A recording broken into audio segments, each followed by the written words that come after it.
Stephanie Osborne, Century 21 Sawyer. Just wanted to talk a little bit about buyer possession. So being in a military town, we have people that show up that literally are coming to rent, and then we show them the benefit of renting versus buying, and they have their U-Haul and they need a place to stay ASAP.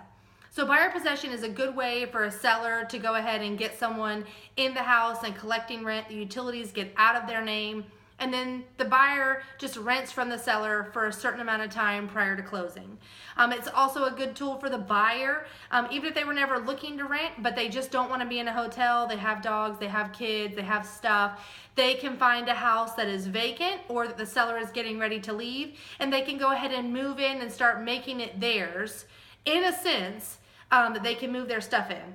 What buyer possession does not allow is for you to make any changes. You cannot take up the floors. You cannot paint. You cannot start updating. You cannot start renovating. It is strictly like a rental until you close. So it helps out the buyer in the sense that they can go ahead and get in the space that is getting ready to be theirs. For a small fee, they basically rent it back from the seller. And it also helps the seller because the seller doesn't have to worry about keeping utilities on, keeping the grass cut, anything like that. Once the buyer takes possession, it is sort of theirs in a sense. Like I said, there's certain things you cannot do. And if you have any questions, do not pick up a sledgehammer. Call me first. I'll let you know. But it's certainly a tool that happens all the time.